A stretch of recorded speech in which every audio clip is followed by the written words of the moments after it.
नमस्कार दोस्तों। लेनदारी का यदि चेक बाउंस हो जाए तो मन में परेशानी सी पैदा हो जाती है कि अब इस राशि को हम किस प्रकार से कैसे क्या रिकवर करेंगे। क्योंकि कई बार ऐसा होता है कि जब आपने पैसा दिया उस समय कैश में आपने दे दिया, आपके घर पर रखा हुआ था, उसको कैसे दिखाना है, कैसे क्या मैनेज करना है, कितना उसका ब्याज हो गया, तो ये बहुत सारे प्रश्न मन में उठते हैं। तो अगर मान लीजिए लेनदारी का चेक यानी आपको किसी से पैसा लेना था और वो चेक आपका बाउंस हो गया, तो ऐसी अवस्था में आपको कैसे क्या पहले प्रिपरेशन करनी है, यानी चेक को प्रेजेंट करने से पहले, बैंक में डालने से पहले क्या कुछ प्लान करना है, कैसे क्या मैनेज करना है, और शुरू से लेके आखिर तक इसमें क्या प्रक्रिया होगी, किस प्रकार से क्या क्या किस किस समय करना होगा, उस सब के बारे में हम आज का वीडियो बना रहे हैं। मान लीजिए आपने किसी को 5 लाख रुपया कैश में उधार दे दिया। अब मुताबिक कानून तो आप 20,000 रुपये से ज़्यादा का कमर्शियल ट्रांजैक्शन कुछ कर नहीं सकते। दूसरे 5 लाख रुपए आप कैश घर में नहीं रख सकते, वो भी इलीगल है। 2 लाख से ज़्यादा नहीं रखा जा सकता। अब ऐसी अवस्था में हो सकता है पार्टी ने आपको शुरुआत में ही ब्लैंक चेक साइन करके दे दिया हो। ऐसे में क्या करें, कैसे करें? तो ऐसे में पहली सावधानी तो ये करनी है कि उस चेक को कभी भी आपको अपनी खुद की हैंडराइटिंग में नहीं भरना। अपने किसी विश्वस्त आदमी से, किसी साथी से उसको भरवाइए जो कि भविष्य में आपके फेवर में गवाही भी दे सके, एज ए विटनेस कोर्ट में पेश होकर। दूसरी सावधानी क्या करनी है कि कब कब आपने अपने खाते से कोई कैश राशि निकाली अपने अकाउंट से, बैंक अकाउंट से, उन डेट्स में उतनी राशि ही उसको उधार दी हुई दिखाइए। और जो भी आपका टोटल बना, चाहे वो ब्याज लगाया जैसे भी लगाया, परंतु वो सारी राशि कोशिश कीजिए कि इस प्रकार की डेट्स में दिखाएं जो कि आपने अपने खाते से विड्रॉ की हो, उसको ध्यान में रख के। अब मान लीजिए आपने अपना हिसाब लगाया कि मेरा ब्याज वगैरह जोड़ के सारा 10 लाख रुपए बन गया, तो वो 10 लाख रुपए की राशि समय समय पर कभी 50,000, कभी 20,000, कभी 40,000, कभी 1 लाख, ऐसे जिन जिन डेट्स के अंदर है वो सारे का सारा उसी प्रकार से मेंशन करके, और ये मानिए कि उन डेट्स में दिया था, और पूरे 10 लाख का हिसाब ऐसे बनाइए। उसके बाद वो 10 लाख का चेक आप अपने बैंक में डालें।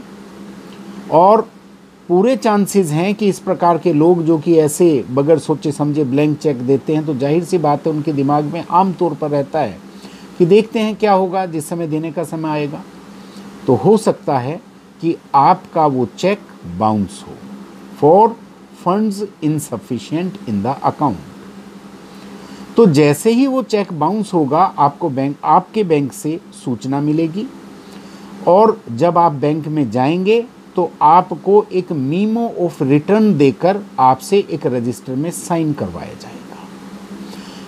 जिस दिन आप जाकर वो मीमो ऑफ रिटर्न लाएं, उस दिन की तारीख आपके लिए बहुत बहुत अहम है, बहुत महत्वपूर्ण है, क्योंकि लिमिटेशन पीरियड की गणना इसी तारीख से होनी है। और चेक बाउंस के केस में आम तौर पर अधिकांशतः ये देखा गया है कि लोग जो लिमिटेशन पीरियड है उसको कहीं ना कहीं किसी ना किसी स्टेज पर जंप कर जाते हैं और वो केस हार जाते हैं। तो आपको इस तारीख का विशेष ध्यान रखना है। इस तारीख से ठीक 30 दिन के अंदर अंदर आपको एक लीगल नोटिस यानी नोटिस फॉर डिमांड ये भिजवाना है किसी वकील से, या आप स्वयं भी भेज सकते हैं।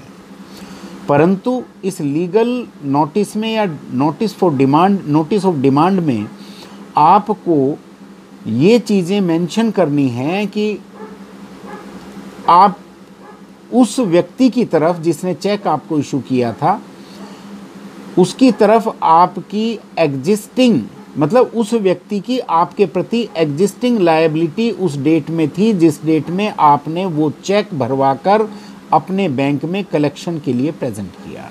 ये बहुत महत्वपूर्ण चीज़ है। और वो कैसे थी, वो जो मैंने बताया कि आपने अपने बैंक खाते से किस किस डेट में कब कब कितनी राशि दिखाई, उस सब का हवाला दीजिए कि मैंने ऐसे ऐसे इस तारीख पर आपको 10 लाख रुपया उधार दिया, उसका हिसाब करके और आपने मुझे फलां तारीख को, यानी जो चेक की तारीख है उससे 1-2 दिन 4 दिन पहले की डेट डाल दें मैं उसमें, उस तारीख को आपने मुझे चेक दिया पेमेंट करने के लिए, अपनी उस एग्जिस्टिंग लायबिलिटी को डिस्चार्ज करने के लिए। मैंने जब बैंक में डाला तो आपके खाते में पैसे नहीं थे, चेक बाउंस हो गया। अब इस नोटिस के मिलने से 15 दिनों के अंदर अंदर आप मुझे ये चेक की राशि 10 लाख रुपया प्लस जो मैं ये लीगल नोटिस दिलवा रहा हूँ अपने वकील से, उसका खर्चा 2000 5000 जो भी बात हो आपके वकील से उस हिसाब से वो मुझे तुरंत भुगतान करें 15 दिनों के अंदर अंदर, अन्यथा आपके खिलाफ आपके खर्चे पर कोर्ट में आवश्यक कार्रवाई की जाएगी, जिसमें रिकवरी शूट तथा 138 NI एक्ट के तहत भी कार्रवाई की जाएगी, जिसमें 2 साल की सजा और 2 गुना जुर्माना आप पर हो सकता है। इस प्रकार का एक नोटिस फॉर डिमांड आपको उस व्यक्ति के घर पर, उसके ऑफिस पर, जो भी पते आपके पास हैं, या अगर उसका ईमेल आईडी है तो ईमेल पर हर प्रकार से आप उसको मैसेज कर दें, और इवन व्हाट्सएप पर भी आप ये भेज सकते हैं। यानी ये इंश्योर कर दें कि उसको आपका ये नोटिस फॉर डिमांड आवश्यक रूप से मिले ही मिले। जब आपने ये नोटिस भेज दिया तो उस दिन से कुछ दिन निकाल दीजिए उसे सर्विस होने के, उसके यहाँ पहुँचने के, और पहुँचने का दिन जो भी माने, या फिर डिलीवरी रिपोर्ट जो पोस्ट ऑफिस की साइट है वहाँ से निकाल कर उसमें देख लें कि किस तारीख को उसको डिलीवर हुआ। उस तारीख से 15 दिन गिन लें। ये 15 दिन उसके हैं, यानी वो चाहे तो आपका पैसा इन 15 दिनों में दे सकता है। अगर मान लीजिए वो पैसा ना दे तो 15 दिन जैसे ही पूरे हुए उससे फिर आगे 30 दिन गिनिए, यानी इन अगले 30 दिनों के अंदर अंदर आपको कोर्ट में कंप्लेंट फाइल करनी है 138 NI एक्ट के तहत। तो कोशिश ये कीजिए कि जैसे ही 15 दिन गुजरें आप वकील से मिलें और उनसे रिक्वेस्ट करें, नेसेसरी डॉक्यूमेंट्स उनको दें और उनको कहें कि हफ्ते 10 दिन में आप तैयार करके केस को प्रेजेंट कर दें, कंप्लेंट फाइल कर दें। इससे लिमिटेशन आउट होने का खतरा आपका खत्म हो जाएगा और विद इन लिमिटेशन आपकी कंप्लेंट फाइल हो जाएगी। जैसे ही कंप्लेंट फाइल हुई तो नेक्स्ट स्टेप होता है कोर्ट से उस पार्टी को, जिसको हम अब एक्यूज्ड कहेंगे, यानी जिसने आपसे उधार लिया था, जिससे आपको वो पैसा लेना था, जिसने चेक आपको इशू करके दिया, उस व्यक्ति को एक्यूज्ड कहेंगे। तो कोर्ट से अब एक्यूज्ड को नोटिस होगा, पहले समन्स जारी होंगे, समन्स से अगर सर्विस नहीं हो पाई तो फिर नहीं आया वो बंदा, तो ऐसी अवस्था में बेलेबल वारंट, और बेलेबल वारंट से भी नहीं आया तो फिर नॉन बेलेबल वारंट। ये 3 स्टेज है। आप कोशिश कीजिए, अपने वकील से रिक्वेस्ट कीजिए कि पहली डेट जो नोटिस की लगे उसी पर कोर्ट से रिक्वेस्ट करें कि जितने भी उसके एड्रेसेस हैं उन सभी एड्रेसेस पर और सभी मोड से, मोड यानी अगर मान लीजिए लोकल वहीं का रहने वाला है, उसी जुरिस्डिक्शन का, कोर्ट की जुरिस्डिक्शन का, तो जो समनिंग ब्रांच है उससे व्यक्ति जाएगा जो ऑर्डिनरी वे होता है। अगर मान लीजिए कोई दूसरे शहर का है तो फिर दस्ती करवाइए। दस्ती का आदेश करने से आपको कॉपी वहाँ से मिल जाएगी चढ़वाकर, अपने वकील की मदद लीजिए और फिर जिस शहर का है उस शहर में जाकर वहाँ की कोर्ट की जो समनिंग ब्रांच है वहाँ संपर्क करके वहाँ से सर्वर को साथ ले जाकर फिर आप वहाँ पर सर्विस करवाएंगे। एक तरीका तो ये हो गया। दूसरा तरीका रजिस्टर्ड पोस्ट से, उससे भी भेजिए। तीसरा तरीका रजिस्टर्ड कुरियर से, उससे भी भेजिए। यानी इंश्योर कर दीजिए कि हर प्रकार से किसी न कि कोई ना कोई मोड ऐसा होगा जिसमें कि उसको तामील अवश्य हो जाए, ये इंश्योर करवाइए ताकि आपका समय बचे। मान लीजिए सर्विस हो गई और सर्विस होने के बावजूद वो व्यक्ति कोर्ट में अपीयर नहीं हुआ। अब ये सिविल शूट तो है नहीं कि आप एक्स पार्टी ऑर्डर करवा लें। ऐसी अवस्था में क्या करें कि आप अपने वकील से रिक्वेस्ट करें और छोटी डेट लेकर बेलेबल वारंट के लिए वो रिक्वेस्ट करें कोर्ट से, तो कोर्ट ऐसे में बेलेबल वारंट उस व्यक्ति के खिलाफ, एक्यूज्ड के खिलाफ जारी करेगा। मान लीजिए वो व्यक्ति बेलेबल वारंट पर भी हाजिर नहीं होता, कोर्ट में पेश नहीं होता, तो फिर आप नॉन बेलेबल वारंट की रिक्वेस्ट कीजिए। कोर्ट नॉन बेलेबल वारंट जब जारी करेगा तो पुलिस को इस चीज़ की सूचना होगी, पुलिस को डायरेक्शन होगी कि पुलिस जाकर उस व्यक्ति को जहां भी मिले वहां से पकड़ कर लेकर आए। और अगर पुलिस भी मिल जाए या पुलिस को वो ना मिले, किसी प्रकार से इधर उधर छुप जाए, ऐसी रिपोर्ट आ जाए कि वो मिला ही नहीं, अनट्रेसेबल, तो ऐसी अवस्था में फिर पीओ की कार्रवाई चालू करते हैं। पीओ यानी प्रोक्लेम्ड ऑफेंडर। तो ये तो हो गई नोटिस की स्टेजेस। उससे आगे क्या है, जैसे ही वो व्यक्ति, वो एक्यूज्ड अपीयर होगा कोर्ट में, तो कोर्ट में अपीयर होने के बाद वो सबसे पहले अपनी जमानत करवाएगा, बेल लेगा, और बेल लेते समय मजबूरन उसको ये कहना पड़ेगा कि ये सारे फैक्ट्स झूठे हैं और क्योंकि झूठे हैं इसलिए मुझे बेल मिलनी चाहिए। मान लीजिए वो ये प्लीड करता है कि आई एम नॉट गिल्टी, आगे इस चीज़ का बात आएगी, आगे जो स्टेजेस आएंगी। तो बेल होने के बाद आपका केस आगे बढ़ेगा। और अच्छा, एक चीज़ मैं आपको बताना भूल गया कि जैसे ही आप ये फाइल करेंगे कंप्लेंट, तो कंप्लेंट फाइल करते ही कोर्ट ऑटोमेटिकली नहीं मान लेगी कि आपकी सारी चीज़ें सच्ची हैं, बल्कि आपको प्रिलिमिनरी एविडेंस भी पहले करवानी पड़ेगी। प्रिलिमिनरी एविडेंस में आप अपना एफिडेविट पेश करें जिसमें सारे तथ्य आपके वकील साहब लिख देंगे, और उसके साथ साथ जो आपके ओरिजिनल चेक है, मीम ऑफ रिटर्न है, तो आपकी आइडेंटिटी प्रूफ है, ये सारे डॉक्यूमेंट्स और ऐसे डॉक्यूमेंट्स जो कि इस चीज़ को साबित करें कि आपने पैसा उस व्यक्ति को दिया था, यानी जो भी स्टोरी आपने बनाई है, जो भी आपकी कहानी है, जो आपके तथ्य हैं, उनको साबित करने वाली चीज़ें, जैसे कि आपके बैंक की स्टेटमेंट हो गई जिसमें कि जिस जिस डेट्स का आपने हवाला दिया है उसको मार्क कर दिया जाए, हाईलाइट कर दिया जाए। इस प्रकार के सर्टिफाइड डॉक्यूमेंट्स आप साथ लगाएंगे और प्रिलिमिनरी एविडेंस को पूरा करेंगे। तो हम डिस्कस करते हुए आ गए थे कि उस व्यक्ति ने एक्यूज ने अपनी बेल करवा ली। बेल करवाने के बाद आपकी फिर से एक बार गवाही होगी, उसको कहते हैं प्री चार्ज एविडेंस। वो गवाही इसलिए ज़रूरी होती है क्योंकि कानून ये मानता है कि हो सकता है आपने झूठा केस किया हो, तो पीठ पीछे उसकी बैक पे तो आप कुछ भी बोल सकते हैं, कोई भी गवाह कुछ भी कह सकता है, but on the face of someone, किसी व्यक्ति के सामने उसकी नज़रों में नज़रें डाल के कोई व्यक्ति बोलता है तो इस बात की संभावना रहती है कि वो झूठ ना बोल पाए। इसलिए कानून की इस अवधारणा के तहत दोबारा से आपको एविडेंस अपनी करवानी पड़ेगी, जिसको कि प्री चार्ज एविडेंस बोलते हैं। उसमें आप जो बैंक के कर्मचारी हैं उनको भी बुलाइए, जो कि आकर आपका जो मीम ऑफ रिटर्न आपने फाइल किया है उसको साबित करेंगे। जो आपने नोटिस भेजा था उसको प्रूव करवाने के लिए मुंशी या आपके जो पोस्टल रिसीट्स वगैरह हैं वो सारी चीज़ें पेश कीजिए, और जो आपने लीगल नोटिस भेजा था वो भी पेश कीजिए, और मतलब जो भी डॉक्यूमेंट्स आपके हैं वो सारे के सारे पेश कीजिए, उनको प्रूव करवाइए। क्योंकि एक सुप्रीम कोर्ट की अथॉरिटी है कि डॉक्यूमेंट केवल पेश कर देने मात्र से वो साबित नहीं हो जाता कि उस डॉक्यूमेंट में जो लिखा है वो सब कुछ सही है। डॉक्यूमेंट में जो तथ्य मेंशन्ड है, content of the document has to be proved through some witness. तो हर डॉक्यूमेंट को आप प्रूव करवाइए, आप अपनी भी गवाही दीजिए उसमें।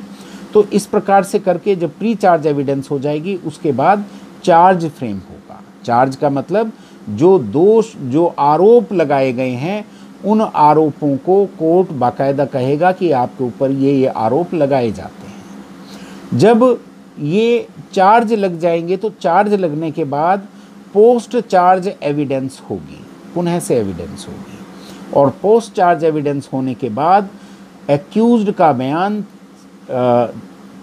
सेक्शन 313 के तहत 313 उसके तहत उसका स्टेटमेंट होगा। उस स्टेटमेंट में उससे पूछा जाएगा कि भी आपके खिलाफ ये गवाही आई है, बताइए आपको क्या कहना है। तो एज़ यूजुअल उसमें वो डिनाई करेगा कि जो भी गवाहियाँ हैं झूठी हैं और मैं सच्चा हूँ और इस प्रकार का कुछ वाकया नहीं हुआ, मैंने कोई उधार नहीं लिया वगैरह वगैरह, जो भी कुछ उसकी कहानी है वो अपनी उसमें बयान करेगा। कहने का मतलब ये कि वो मुख्य रूप से जो आपके मतलब की बात है वो ये है कि वो आपके एलिगेशन को डिनाई करेगा। जैसे ही डिनाई करे तो आपको आगे बढ़ने से पहले सेक्शन 143A की दरख्वास्त लगानी है, एप्लीकेशन फाइल करनी है कि आपको चेक अमाउंट का 20% तुरंत दिलवाया जाए। ये नेगोशिएबल इंस्ट्रूमेंट्स एक्ट के अंदर अमेंडमेंट होकर ये प्रोविज़न डाल दिया गया है, क्योंकि आमतौर पर होता ये था, केसेस लंबे चलते थे, हैरेसमेंट जो holder in due course of the cheque है उसका होता था और उसका समय भी जाया होता था, उसको ब्याज भी उस दौरान का नहीं मिलता, मतलब उसकी परेशानी को कम करने के लिए ये कर दिया गया नियम कि 20% ऑफ द चेक अमाउंट तुरंत प्रभाव से उसको दिलवाई जाए। तो आप जब ये अप्लाई करेंगे, क्योंकि कानून में ये चीज़ है, इसलिए जज साहब आपको ये राशि दिलवाएंगे और ये राशि दिलवाने के बाद ही उसको हक होगा कि वो आगे अपनी एविडेंस को कैरी फॉरवर्ड कर सके, उसको विटनेसेस को एग्जामिन कर सके। उसके बाद उसकी गवाही चलेगी डिफेंस में, जो भी वो गवाही देना चाहे। जब वो गवाही दे लेगा अपनी पूरी, आपको क्रॉस एग्जामिनेशन का हक होगा, वो क्रॉस एग्जामिन करवाइए प्रॉपरली अपने वकील को सारे फैक्ट्स वगैरह बताते हुए। क्रॉस एग्जामिनेशन के बाद आर्गूमेंट्स होंगे। उस आर्गूमेंट के दौरान आप कोशिश कीजिए, अपने वकील साहब को बोलिए कि जो रेलेवेंट केस लॉज हैं वो ज़रूर प्रेजेंट करें, क्योंकि कुछ लीडिंग अथॉरिटीज़ बहुत सहारा देती हैं, तो वो अथॉरिटीज़ आपकी तरफ से पेश हों। अगर मान लीजिए आप स्वयं भी जानना चाहें कि कौन सी क्या अथॉरिटीज़ हैं, तो मैंने 2 वीडियोज़ इस बारे में, एक तो रिसेंट अथॉरिटीज़ का और एक लेटेस्ट जजमेंट्स का, ये 2 बनाए हैं, आप उनको देख लें। बहुत ही सरल भाषा में उसमें समझाने की कोशिश की है, आप भी आराम से समझ जाएंगे कि कौन सा केस कैसे कहाँ पर आपके काम आ सकता है। वो लगाकर जब आप आर्गूमेंट्स कर देंगे, आर्गूमेंट्स के बाद जजमेंट आएगा, यानी ऑर्डर सुनाया जाएगा। ऑर्डर कन्विक्शन का भी हो सकता है, एक्विटल का भी हो सकता है, but most of the cases में कन्विक्शन का ऑर्डर होता है। और इस समय लेटेस्ट पोजीशन ये है कि सज़ा सुनाई भी जा सकती है और बगैर सज़ा के केवल पेनल्टी भी लगाई जा सकती है। पेनल्टी आमतौर पर चेक अमाउंट की डबल होती है, यानी आपका 10 लाख का चेक था तो उस पर 20 लाख रुपए की पेनल्टी कोर्ट लगा सकती है, यानी 20 लाख रुपए तक की पेनल्टी उस पर लगाएगी। अब पेनल्टी लगने के बाद अगर मान लीजिए उसको इम्प्रिजनमेंट की सज़ा नहीं सुनाई गई है, तो हो सकता है आपको और प्रयास करना पड़े अपने पैसे को रिकवर करने का। वो कैसे होगा? मगर उससे पहले ये भी संभावना है कि एक्यूज्ड आगे अपील करे।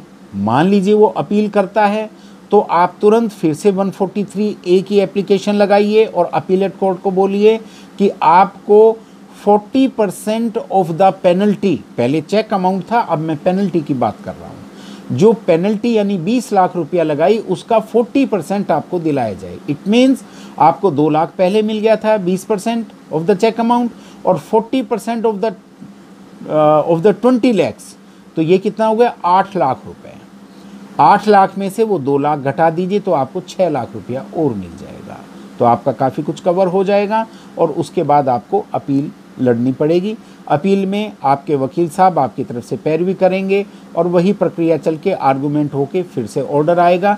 और लास्ट अपील के बाद वो जहाँ तक भी करना चाहिए, उसके बाद जब फाइनल हो जाएगा ऑर्डर, तब भी यदि वो पैसा नहीं दे तो आपको CRPC की धारा 421 और 357 का सहारा लेना पड़ेगा। उसमें आप अप्लाई करें और उसमें अप्लाई करने के बाद कोर्ट आपको आपका पैसा वो 20 लाख रुपया दिलाएगी और आपको आपका पूरा पैसा मिलेगा। ये इसकी पूरी प्रक्रिया है चेक बाउंस के केस की। Thank you.